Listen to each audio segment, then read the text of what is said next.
Selamat datang di Sabar Talks, tempat di mana kisah hidup jadi pelajaran berharga. Kalau kamu suka cerita yang menyentuh hati, klik subscribe sekarang juga ya. Jangan lupa like videonya, dan tulis di komentar kamu nonton dari mana. Siapa tahu, ada teman satu kota di sini. Dan sekarang, mari kita mulai kisah hari ini. Namaku Rani. Aku berusia 28 tahun ketika memutuskan untuk menikah dengan seorang duda beranak satu bernama Dirga, pria berharisma dengan usia hampir 2 kali lipat dariku. Banyak orang menatap sinis pada pilihan hidupku, seolah-olah aku hanya mengincar hartanya. Tapi tidak ada yang benar-benar tahu alasan sebenarnya. Dirga adalah seseorang yang menyelamatkanku dari hidup yang hampir hancur. Saat semua orang menjauhiku karena masa laluku yang kelam, dia justru datang dengan tangan terbuka, lembut, dewasa, dan penuh perhatian. Bersamanya, aku merasa seperti kembali menjadi manusia yang pantas dicintai. Pernikahan kami sederhana, hanya dihadiri keluarga dekat dan beberapa rekan Dirga dari perusahaannya. Namun, tak ada senyum dari seorang pemuda yang berdiri agak jauh dari pelaminan. Tatapannya tajam dan dingin. Namanya Raka. Ia adalah anak lelaki Dirga dari pernikahan sebelumnya. Usianya 21 tahun, tinggi dan berwajah tegas seperti ayahnya. Tapi sorot matanya berbeda, penuh penolakan. Hari pertama aku pindah ke rumah besar milik Dirga, aku mencoba menyapa Raka dengan ramah. Ia hanya menjawab singkat, lalu pergi tanpa menoleh. Aku tahu tidak mudah menerima ibu tiri, apalagi jika usia ibu tirinya hanya terpaut 7 tahun darinya. Tapi aku tak menyerah. Setiap pagi aku mencoba menyiapkan sarapan untuknya, menyapanya sebelum kuliah, bahkan menyiapkan camilan saat ia pulang malam. Namun semua itu tak mengubah sikapnya. Raka tetap dingin, kadang bahkan kasar. Pernah suatu pagi, ia membanting pintu kamar karena melihatku membersihkan meja belajarnya. Aku nggak butuh ibu baru, katanya tanpa menatapku. Dan jangan pernah sentuh barang-barangku lagi. Aku terdiam, menahan perih. Tapi aku bisa memahami. Mungkin ia masih menyimpan luka atas kepergian ibunya. Aku tidak pernah bermaksud menggantikan siapapun. Aku hanya ingin jadi bagian kecil yang bisa ia terima dalam hidupnya. Hari-hari berlalu. Dirga sibuk dengan pekerjaannya di luar kota. Ia sering pergi selama beberapa hari, kadang berminggu-minggu. Rumah besar itu terasa semakin sunyi. Hanya aku dan Raka yang tinggal. Tapi tak pernah sekalipun kami berbicara lebih dari 5 kalimat dalam sehari. Sampai suatu malam yang mengubah semuanya. Aku baru saja selesai mandi dan hendak berganti baju di kamar. Biasanya aku selalu memastikan pintu terkunci. Tapi malam itu, mungkin karena lelah, aku lupa memutar kunci pintu. Saat aku melepas handuk dan membuka lemari, aku mendengar suara langkah cepat di luar kamar. Aku refleks menoleh, dan di sana berdiri Raka. Ia hanya berdiri beberapa detik sebelum akhirnya membalikkan badan dan berjalan cepat menjauh. Tapi sorot matanya saat itu bukan tatapan jijik, bukan juga malu. Ada sesuatu yang lain, tatapan pria pada wanita. Dan entah mengapa, tubuhku membeku. Aku menutup pintu dengan cepat dan terkunci. Jantungku berdetak tak beraturan. Aku menatap bayanganku di cermin dan bertanya dalam hati, apakah aku terlalu banyak berprasangka? Atau memang benar bahwa anak tiriku baru saja memandangku bukan sebagai ibu tirinya? Keesokan harinya, aku mencoba bersikap seperti biasa. Tapi suasana di meja makan terasa canggung. Raka menatap piringnya terus-menerus. Sesekali melirikku. Aku merasa seperti sedang diawasi diam-diam. Saat aku berdiri untuk menuangkan teh, tanganku tak sengaja menyentuh miliknya. Ia tak menarik tangannya, malah justru menatapku dalam. Aku buru-buru menarik diri dan berbalik. Maaf, kataku pelan. Ia tidak menjawab. Tapi saat aku kembali duduk, ia berkata lirih, nyaris tak terdengar. Kamu cantik malam itu. Kata-kata itu menghantamku lebih keras dari tamparan manapun. Aku pura-pura tak mendengar. Tapi dalam hati, aku tahu segalanya takkan sama lagi sejak malam itu. Dan untuk pertama kalinya sejak aku masuk rumah ini, Aku merasa takut. Bukan karena Raka, tapi karena hatiku sendiri yang mulai merespon sesuatu yang seharusnya tidak pernah tumbuh. Sejak hari itu, suasana di rumah menjadi semakin aneh. Raka tak lagi menghindariku. Ia mulai muncul di ruang makan lebih awal dari biasanya. Kadang ia duduk di sofa ruang tamu sambil membaca buku, tepat saat aku lewat. Dan setiap kali aku menoleh, matanya selalu ada di sana, memperhatikanku tanpa malu, tanpa berusaha menyembunyikan tatapan itu. Tatapan itu membuatku gelisah. Bukan karena aku jijik. Justru karena ada sesuatu dalam diriku yang bergetar tiap kali mata kami bertemu. Aku benci mengakuinya. Tapi aku tahu tubuhku merespons. Dan itulah yang paling kutakutkan. Suatu sore, hujan turun deras membasahi taman di belakang rumah. Aku berdiri di dekat jendela, memandangi tetes air yang menari-nari di balik kaca.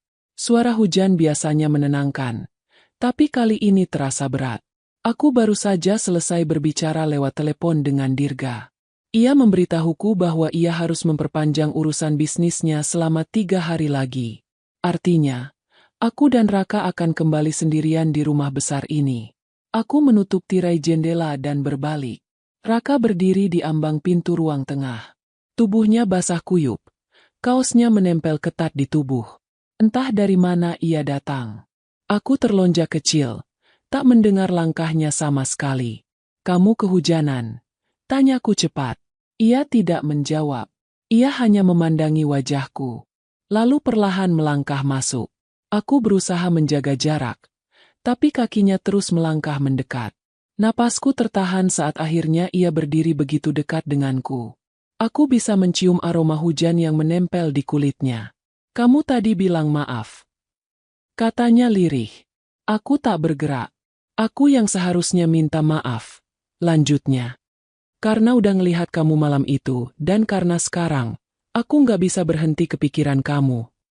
"Raka," ucapku pelan, penuh peringatan. Ia menggeleng. Aku tahu ini salah. Tapi aku nggak bisa pura-pura lagi. Setiap malam, aku mikirin kamu. Aku tahu kamu istri ayah. Tapi aku juga tahu, kamu bukan ibuku. Aku mundur selangkah. Tapi Raka menyentuh pergelangan tanganku. "Jangan kabur terus, Rani. Sekali ini aja dengar aku." Aku menarik tanganku paksa. "Cukup." Suaraku lebih tinggi dari yang kukira. Nafasku memburu, dan jantungku seperti ingin meledak. "Aku ini istri ayahmu, Raka. Kamu harus sadar tempatmu. Jangan buat semuanya jadi rusak," kataku dengan suara bergetar. Wajahnya tak berubah. Tak ada rasa bersalah. Justru ada semacam keteguhan di matanya. Seperti ia sudah siap menerima apapun. "Aku udah rusak sejak kamu datang," gumamnya. Aku meninggalkannya di ruang tengah dan berlari ke kamarku. Mengunci pintu. Aku bersandar di baliknya, menatap langit-langit yang mendadak terasa berat. Hatiku gemetar. Dan di pipiku mengalir air mata yang tak kuundang. Apa yang sebenarnya sedang terjadi? Esok paginya, aku mencoba melanjutkan hidup seperti biasa. Aku menyibukkan diri di dapur, mencoba membuat kue bolu kesukaan Dirga untuk menyambut kepulangannya nanti malam. Aku berharap, dengan hadirnya Dirga kembali, segala kekacauan ini akan berhenti. Aku butuh kehadirannya. Aku butuh batas itu kembali ditegakkan. Tapi Raka datang ke dapur, berdiri di ambang pintu seperti sebelumnya. Ia hanya diam, menatapku dari kejauhan. Aku berusaha tak memperdulikannya. Kuaduk adonan dengan gerakan cepat. "Kamu suka bolu, kan?" tanyaku pelan, mencoba kembali netral. Raka berjalan pelan ke arah meja. Ia duduk, menatapku lama sebelum menjawab. "Aku lebih suka yang buat."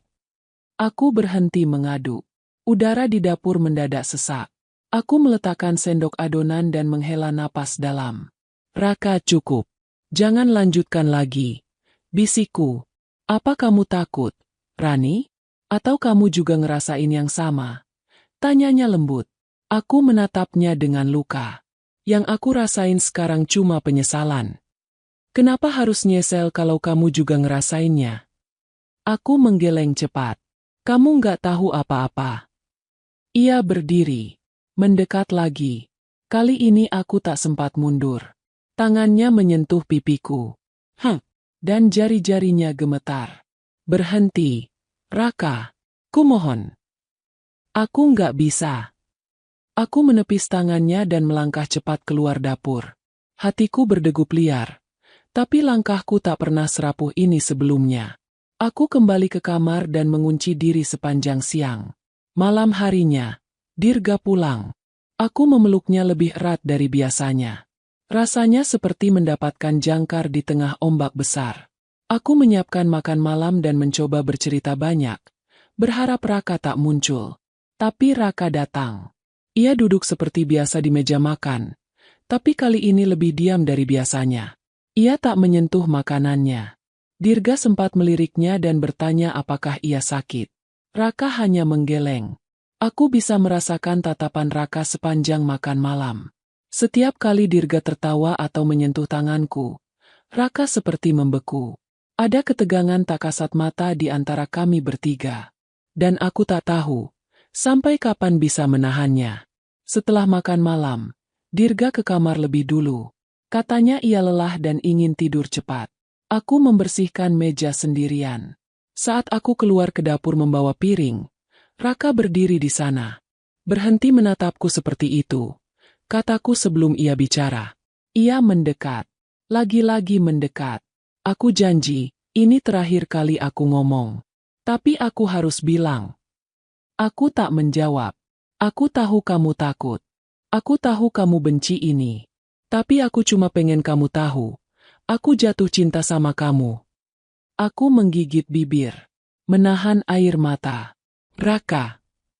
Aku tahu kamu nggak bisa jawab. Tapi aku juga nggak bisa pura-pura lagi. Setiap hari di rumah ini, kamu bikin aku gila. Dan aku tahu di balik semua penolakanmu, kamu juga mulai goyah. Aku mundur. Kamu salah. Ia tertawa pendek. Kalau benar, kamu udah teriak. Kamu udah kabur dari rumah ini. Tapi kamu masih di sini, Rani. Kamu masih terus berusaha pura-pura nggak terjadi apa-apa. Aku menutup wajah dengan kedua tangan. Suara tangisku akhirnya pecah. Aku sudah terlalu lelah menahan semua perasaan yang kupendam. Pergilah, Raka. Kumohon. Malam ini jangan ganggu aku lagi. Ia mematung sejenak, lalu berjalan pergi. Tapi sebelum benar-benar keluar dari dapur, ia berbalik dan berkata, suatu saat kamu bakal sadar bahwa perasaan itu udah tumbuh dan kamu gak akan bisa membunuhnya selamanya. Aku terduduk di lantai, menggenggam dada yang sesak. Aku sudah berusaha menjadi istri yang baik. Aku sudah berusaha menjaga semua batas. Tapi malam ini, untuk pertama kalinya aku sadar, mungkin aku tak lagi berdiri di sisi yang benar. Sejak pengakuan Raka malam itu, rumah ini berubah menjadi perang dingin yang sunyi. Bukan hanya karena ucapannya, tapi karena tatapannya yang tak berhenti membakar pikiranku. Setiap kali aku melangkah, aku merasa dia ada di ujung koridor. Setiap kali aku duduk di ruang tengah, aku bisa merasakan mata itu menembus punggungku. Dirga tidak menyadari apapun. Ia semakin tenggelam dalam pekerjaannya. Sering keluar kota, pulang larut, bahkan kadang tak menyentuh makan malam yang kubuat. Aku tahu, dia lelah. Tapi aku juga tahu, aku sedang menghadapi badai sendirian. Suatu sore, saat Dirga baru saja pergi keluar kota untuk perjalanan 5 hari, aku duduk di taman belakang sambil memangkas bunga yang mulai layu. Angin sore berembus lembut, dan suara daun yang bergesekan harusnya menenangkan. Tapi jantungku berdetak tak karuan saat mendengar langkah kaki dari arah teras belakang. Aku tak perlu menoleh. Aku tahu itu Raka. Kamu nggak kuliah hari ini? Tanyaku, mencoba bersikap biasa. Ada kelas kosong. Jawabnya datar. Aku mengangguk tanpa menoleh. Tapi ia tetap berdiri di belakangku. Lalu berkata, kamu tahu nggak? Aku sering berdiri di sini, diam-diam memperhatikan kamu dari balik jendela. Aku menghentikan gunting di tangan. Tapi aku tak berbalik. Aku menunggu. Aku suka caramu memperlakukan bunga-bunga itu. lembut, telaten. Sama seperti caramu memperlakukan orang-orang di rumah ini, termasuk aku. Aku bangkit perlahan. Raka, jangan mulai lagi. Ia melangkah ke depan, menghalangi jalanku. Tatapannya tegas. Aku nggak bisa berhenti. Rani, aku udah mencoba. Tapi makin aku lawan, makin aku tenggelam. Kamu tahu rasanya lihat kamu setiap hari di rumah ini, tapi nggak bisa menyentuhmu. Aku menggeleng. Jangan buat ini makin sulit. Raka menarik napas panjang. Lalu dari saku belakang celananya, ia mengeluarkan sebuah kotak kecil berwarna merah bludru. Apa ini? Tanyaku curiga. Ulang tahun kamu minggu depan, kan? Aku udah siapin ini sejak sebulan lalu. Aku menolak menerimanya. Tapi ia membuka kotaknya, memperlihatkan liontin mungil berbentuk bulan sabit dengan huruf R terukir halus di tengahnya. Aku tahu kamu bakal nolak. Tapi aku nggak peduli. Aku cuma pengen kamu tahu, setiap inci dari hidupku sekarang isinya kamu. Aku memalingkan wajah. Aku bisa merasakan air mata mulai menumpuk di pelupuk mataku. Tapi aku tak ingin ia melihatku goyah. Simpen hadiahmu itu. Atau kasih ke pacarmu yang seumuran. Ucapku dingin. Aku nggak punya pacar. Sejak kamu masuk rumah ini, aku nggak bisa lihat perempuan lain. Ia menatapku dengan sorot yang tajam tapi sendu. Seolah ia benar-benar tersiksa oleh perasaannya sendiri. Dan yang membuatku makin hancur, aku percaya. Malam itu, aku mencoba menenangkan diri di kamar. Tapi pikiranku tak bisa diam. Kata-kata Raka terus berputar. Wajahnya. Liontin itu. Dan kalimat yang tak akan pernah aku lupa. Aku nggak bisa lihat perempuan lain selain kamu. Aku memeluk lutut di tepi ranjang, menatap jendela yang dibasahi rintik hujan tipis. Lalu, aku mendengar langkah kaki pelan. Lembut. Lalu ketukan. Tok-tok. Rani. Suara itu memanggil dari balik pintu. Aku tahu kamu masih bangun. Aku tidak menjawab. Tapi tubuhku membeku. Aku cuma mau bilang maaf. Aku tahu kamu menderita karena semua ini. Tapi kamu nggak sendiri. Aku menutup mata. Gigit bibirku erat. Menahan isakan yang nyaris pecah. Aku sayang kamu, Rani. Dan aku akan tunggu sampai kamu bisa nerima aku sepenuhnya. Langkah kakinya menjauh perlahan. Dan setelah itu, malam terasa sangat panjang. Hari berikutnya, aku memutuskan keluar rumah. Aku berjalan ke pusat perbelanjaan, hanya untuk mengalihkan pikiran. Tapi dunia luar pun terasa sempit. Tatapan orang-orang, suara tawa anak-anak, semuanya seperti menjauh dari hatiku yang gelap. Saat aku kembali sore harinya, aku kaget melihat mobil Dirga sudah terparkir di depan rumah. Padahal ia baru berangkat kemarin. Begitu aku masuk, Dirga menyambutku dengan pelukan hangat. Aku kangen kamu, katanya. Aku memeluknya dengan perasaan bersalah. Tapi di sudut ruang tamu, aku melihat Raka berdiri. Diam. Mata kami bertemu. Dan tatapannya bukan marah, tapi luka yang dalam. Malam itu, setelah makan malam, Dirga mengajakku duduk di balkon. Angin malam dingin menyentuh kulit, tapi pelukannya menghangatkan. Kamu kelihatan beda, Rani, katanya sambil membelai rambutku. Kenapa? Aku nggak tahu. Tapi, ada sesuatu di matamu. Seperti, kamu sedang menyimpan beban besar. Aku hanya diam. Aku tahu pernikahan kita tidak sempurna. Tapi kalau ada yang membuatmu tak nyaman, tolong bilang. Aku akan lakukan apapun untuk buat kamu bahagia. Air mataku hampir jatuh. Tapi aku menahannya. Aku tak bisa. Tidak malam ini. Beberapa hari kemudian, Dirga harus kembali bekerja. Ia pamit pagi-pagi, meninggalkan ciuman hangat di keningku. Dan aku tahu, rumah ini akan kembali sepi. Aku sendiri, bersama Raka lagi. Tapi hari itu berbeda. Aku sedang menjemur pakaian di halaman belakang saat langkah kaki tergesa mendekat. Aku menoleh. Raka berdiri di sana. Wajahnya tegang. Aku udah nggak tahan, katanya. Apa maksudmu? Tanyaku khawatir. Aku mau kamu pergi dari sini. Sama aku. Apa? Aku mau kita kabur. Sekarang. Aku tertawa getir. Kamu gila, Raka. Kamu pikir semua ini mudah? Aku udah siap. Aku udah cari tempat. Aku bisa kerja. Bisa mulai dari nol. Asal ada kamu.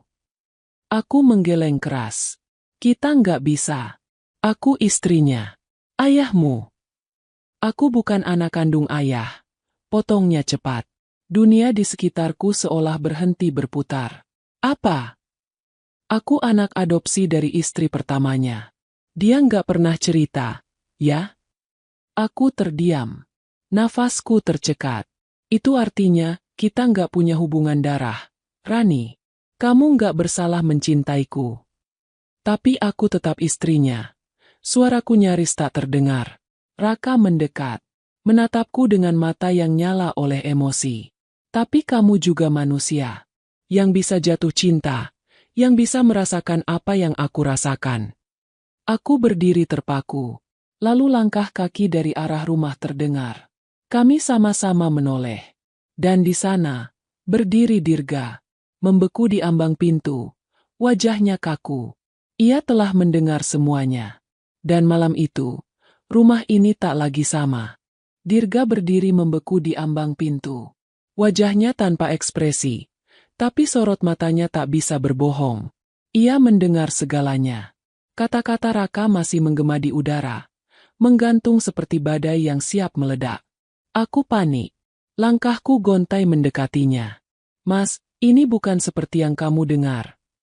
Tapi ia hanya mengangkat tangannya pelan, menyuruhku berhenti bicara. Tatapannya menembus jiwaku. Tak ada kemarahan. Tapi justru itu yang lebih mengerikan. Ia berjalan masuk, melewati kami tanpa sepatah kata. Raka mencoba memanggil. Tapi Dirga sudah menutup pintu ruang kerja di lantai bawah. Dan rumah kembali senyap. Lebih mencekam dari malam manapun sebelumnya. Aku berdiri di tengah halaman. Jantungku berdegup liar. Raka menyentuh bahuku, tapi aku menepisnya. Pergi. Jangan dekati aku sekarang. Rani. Sudah cukup. Aku berlari masuk, mengunci diri di kamar, dan membiarkan tubuhku jatuh ke lantai. Air mata mengalir tanpa bisa kuhentikan. Aku sudah melukai lelaki yang paling berjasa dalam hidupku. Aku sudah menghancurkan rumah yang dia bangun untuk melindungiku. Dan semua ini karena aku tidak mampu mengendalikan perasaan yang tak seharusnya tumbuh. Pagi harinya, suasana rumah seperti kota mati. Dirga tidak tidur di kamar. Ia menginap di ruang kerja. Saat aku turun untuk membuat sarapan, aroma kopi sudah menyebar di dapur. Tapi bukan aku yang membuatnya. Dirga duduk di meja makan, rapi dalam jas kerjanya, menyesap kopi tanpa sepatah kata. Aku berdiri terpaku di ambang pintu, ragu harus berkata apa. Aku harus ke Bandung hari ini. Ada proyek yang harus diselesaikan, katanya tanpa menoleh. Mas, aku nggak marah, ujarnya cepat, memotong suaraku. Aku terdiam. Aku cuma butuh waktu. Kalimat itu membuat tubuhku lemas. Aku hanya mengangguk. Dirga bangkit, merapikan jasnya, lalu berjalan ke arah pintu. Sebelum keluar, ia berkata pelan, "Jagalah dirimu.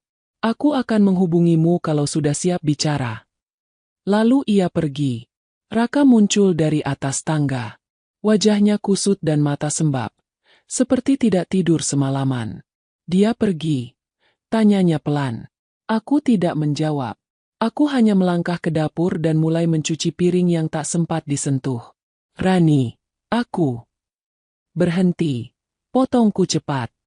Kamu pikir ini semua sederhana, Raka? Kamu pikir kita bisa lari dari semua ini tanpa luka? Aku nggak nyesal, katanya lirih. Aku cuma nyesel karena ayah dengar sebelum aku siap menjelaskannya. Aku menatapnya tajam. Menjelaskan apa? Bahwa kamu jatuh cinta pada istri ayahmu sendiri? Bahwa kamu membuatku hancur perlahan? Aku sudah cukup. Raka, tolong, jangan datang lagi ke kamarku. Jangan bicara lagi soal perasaanmu. Aku nggak kuat. Ia diam. Dan untuk pertama kalinya, aku melihat Raka benar-benar kalah. Ia berjalan menjauh, menunduk, dan menghilang di balik pintu kamarnya. Beberapa hari berlalu. Rumah ini benar-benar sunyi. Tak ada kabar dari Dirga. Ia hanya mengirim pesan singkat, memastikan tagihan rumah dibayar, bahwa semua keperluan diurus. Tapi tak satu pun kata pribadi. Tidak ada, sayang. Tidak ada, aku rindu kamu. Aku merasa seperti seorang istri yang ditinggalkan karena kebodohannya sendiri. Dan aku tak bisa menyalahkan siapapun. Suatu siang, saat aku sedang menyiram tanaman di taman depan, seorang wanita datang. Tubuhnya ramping, bergaun sederhana, dengan wajah yang tak asing bagiku. Permisi, ini rumah Pak Dirga. Aku mengangguk. Benar. Maaf, Anda siapa? Aku. Sepupunya almarhumah istri pertama beliau. Jantungku mencelos. Aku langsung membukakan pagar dan mempersilakannya masuk. Ada yang bisa saya bantu, Mbak Retha? Ia duduk di ruang tamu, tersenyum ramah, tapi sorot matanya tajam. Aku dengar kabar dari tetangga. Rumah ini sedang tidak baik-baik saja. Aku mencoba tetap tenang. Maaf, maksudnya. Ia menatapku lurus. Aku tahu kamu istri sah Pak Dirga. Tapi kamu juga harus tahu, rumah ini dibangun di atas luka yang dalam. Almarhumah istri beliau meninggal dalam kecelakaan bersama anak kandungnya. Aku membeku. Anak kandungnya? Ya, Raka bukan anak kandung almarhumah. Ia anak adopsi yang diambil dari panti saat usia 6 tahun. Tubuhku terasa lemas. Retha melanjutkan. Dirga sangat menyayangi Raka. Lebih dari darah dagingnya sendiri. Karena Raka satu-satunya yang tersisa dari kenangan bersama mendiang istrinya. Aku menggigit bibir. Lidahku keluh. Jadi jika ada sesuatu yang terjadi antara kamu dan Raka, akan lebih dari sekadar skandal. Itu akan menghancurkan seluruh fondasi hidup Dirga. Air mataku menetes tanpa suara. Retha menghela napas dan berdiri. Aku hanya ingin mengingatkan. Jangan jadi alasan Dirga kehilangan segalanya. Termasuk kepercayaannya pada cinta. Ia meninggalkanku sendiri di ruang tamu. Dan aku merasa seperti tubuhku sudah dikubur separuh ke tanah. Malam itu, aku duduk di ruang tengah, memandangi potret pernikahan kami yang tergantung di dinding. Aku terlihat bahagia. Dirga tersenyum hangat. Tapi sekarang, semuanya hanya kenangan. Raka muncul, berdiri di balik sofa. Ia tak bicara. Kamu tahu, Raka? Bisikku tanpa menoleh. Aku mencintai ayahmu. Tapi, entah sejak kapan aku mulai goyah. Ia duduk di lantai, bersandar ke dinding. Aku pun begitu. Sejak pertama kali kamu bilang, "Selamat pagi." Aku tahu aku bakal kalah. Aku menoleh padanya. Matanya sembab. Wajahnya kuyu. Aku akan pergi, katanya tiba-tiba. Apa? Aku dapat tawaran kerja di luar kota. Magang di Bandung. 3 bulan. Aku ambil. Aku harus menjauh darimu. Aku terdiam. Aku nggak kuat tinggal di rumah ini kalau tiap hari harus pura-pura jadi anak yang baik. Aku capek menyalahkan diriku sendiri karena jatuh cinta sama kamu. Aku berjalan perlahan ke arahnya. Lututku lemas. Aku juga capek, Raka. Tapi mungkin ini yang terbaik. Ia mengangguk. Besok pagi aku berangkat. Dan malam itu, kami duduk berdua di ruang tengah, tanpa banyak kata. Hanya suara detak jam dinding dan nyanyian jangkrik yang mengiringi keheningan kami. Tidak ada pelukan, tidak ada air mata. Hanya kesepakatan diam yang menyayat hati. Esok paginya, Raka pergi tanpa pamit. Dan aku berdiri di balik tirai, menyaksikan mobil hitam yang membawanya menjauh, dengan dada yang tak pernah terasa selapang ini, tapi juga tak pernah seberat ini. Rumah kembali sunyi. Bahkan lebih sunyi dari sebelumnya. Tidak ada langkah kaki terburu-buru menuruni tangga. Tidak ada suara pintu kamar diketuk tengah malam. Tidak ada tatapan yang membakar atau bisikan yang mengguncang iman. Yang tersisa hanyalah aku, dan ruang-ruang yang kosong. Hari-hari berjalan pelan, seolah waktu sengaja melambat hanya untuk menyiksaku. Setiap sudut rumah ini menyimpan jejak Raka.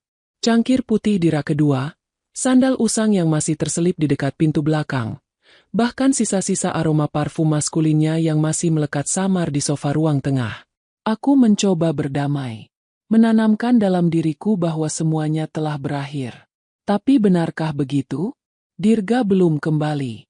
Sudah hampir 2 minggu sejak terakhir kali ia menginjakkan kaki di rumah ini. Kami hanya bertukar pesan singkat, formal, tanpa nada perasaan. Seolah semua kasih sayang yang pernah tumbuh telah dikubur dalam-dalam bersama kepergian Raka. Suatu malam, teleponku berdering. Nomor tak dikenal. Aku ragu menjawab, tapi akhirnya ku ketik tombol hijau di layar. Rani. Suaranya berat, lelah, tapi sangat ku kenal. Mas Dirga? Tanyaku nyaris tak percaya. Aku di depan rumah. Boleh masuk? Aku refleks berdiri. Jantungku berdetak liar. Aku berlari ke depan, membuka pintu. Dan di sana, Dirga berdiri, mengenakan jaket kulit hitam. Rambutnya sedikit berantakan, matanya sembab. Aku kedinginan, katanya lirih. Aku membawanya masuk tanpa banyak bicara. Ia duduk di sofa, memandangi ruang tamu seolah sedang menilai rumah yang pernah ditinggalkannya. Aku nggak tahu harus mulai dari mana. Ucapku pelan. Dirga tersenyum kecil. Aku tahu. Aku pun begitu. Lalu hening.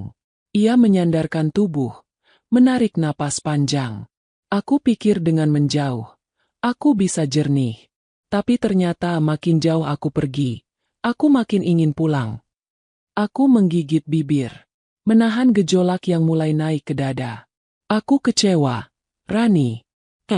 Tapi aku juga sadar. Aku bukan suami yang baik akhir-akhir ini. Aku terlalu sibuk mengejar masa depan, sampai lupa bahwa masa kiniku adalah kamu. Air mataku mengalir tanpa bisa dicegah. Aku mencoba bicara. Tapi tak satu pun kata keluar. Raka sudah bicara padaku. Lanjutnya, sebelum dia pergi, dia telepon aku. Ia cerita semuanya dengan jujur, tanpa menyalahkan siapapun. Aku mematung. Aku tahu kamu berusaha menahan semuanya sendirian. Dan aku tahu, kamu tidak pernah berniat mengkhianati siapapun. Tanganku menutup wajah. Aku menangis di hadapannya. Seperti anak kecil yang ketahuan berbuat salah. Aku nggak tahu harus bilang apa. Mas? Dirga bangkit. Duduk di sebelahku. Tangannya menyentuh bahuku. Kita terluka. Semua orang di rumah ini terluka. Tapi kalau kita saling diam, luka itu nggak akan pernah sembuh. Aku menoleh perlahan. Menatap matanya. Ada ketulusan di sana. Tapi juga luka yang belum sembuh. Kamu masih mau tinggal bersamaku? Tanyaku pelan. Ia menarik napas. Aku ingin mencoba, kalau kamu juga mau. Aku mengangguk pelan. Hari-hari setelah kepulangan Dirga berjalan pelan, penuh kehati-hatian. Kami bicara lebih sering, makan malam bersama, bahkan menonton televisi berdua di ruang tengah seperti pasangan baru. Tapi selalu ada sesuatu yang menggantung di antara kami. Sesuatu yang belum selesai. Raka, setiap kali ponselku berbunyi, aku berharap namanya muncul di layar. Tapi tidak pernah ada. Hanya hening, hanya kehilangan. Sampai suatu hari, saat aku sedang merapikan rak buku di perpustakaan rumah, aku menemukan sesuatu. Sebuah amplop, terselip di antara novel-novel tua milik Dirga. Aku membuka amplop itu dengan hati gemetar. Di dalamnya ada sepucuk surat. Tulisan tangan Raka. Rapi, tapi terlihat tergesa. Rani. Saat kamu baca ini, mungkin aku sudah jauh. Tapi aku nggak pergi untuk lari. Aku pergi supaya kamu bisa bernapas. Aku pergi supaya kamu bisa memilih dengan tenang. Aku nggak pernah ingin merebutmu dari siapapun. Tapi aku juga nggak bisa berpura-pura bahwa perasaanku salah. Kamu pernah bilang, Cinta yang datang di waktu yang salah cuma akan melukai. Tapi aku percaya, cinta sejati nggak kenal waktu. Ia hanya tahu, ketika hati itu bergetar, maka di sanalah rumahnya. Maaf karena mencintaimu dengan cara yang salah. Tapi aku bersyukur, karena pernah mencintaimu sedalam ini. Selamat tinggal, Rani. Cintamu yang salah waktu. Raka. Surat itu bergetar di tanganku. Air mataku jatuh membasahi kertasnya. Aku menutup mataku, memeluk surat itu ke dada, dan untuk pertama kalinya aku melepaskannya. Beberapa bulan berlalu. Dirga dan aku mencoba menata kembali rumah ini. Ia mulai lebih sering berada di rumah, mengajakku berkebun, memasak bersama, bahkan membaca buku di sore hari sambil mendengarkan radio tua miliknya. Kami tak pernah lagi menyebut nama Raka. Tapi sesekali, saat kami duduk berdua dalam diam, aku tahu pikirannya pun masih tertambat pada bayang itu. Suatu sore, ketika hujan turun lembut, Dirga menatapku dan berkata, "Kalau suatu hari dia kembali, kamu siap bertemu lagi?" Aku menunduk, menggenggam cangkir teh di tanganku. Aku nggak tahu, tapi mungkin aku akan menatap matanya tanpa lagi menyesali masa lalu. Dirga tersenyum. Kalau dia bisa mencintaimu sedalam itu, berarti aku beruntung. Karena kamu memang wanita yang pantas dicintai. Aku membalas senyumnya. Dan di saat itu, aku sadar hidup bukan tentang benar atau salah, tapi tentang menerima luka, merawat yang tersisa, dan memilih jalan yang membuat kita tetap menjadi manusia. Dan aku memilih bertahan.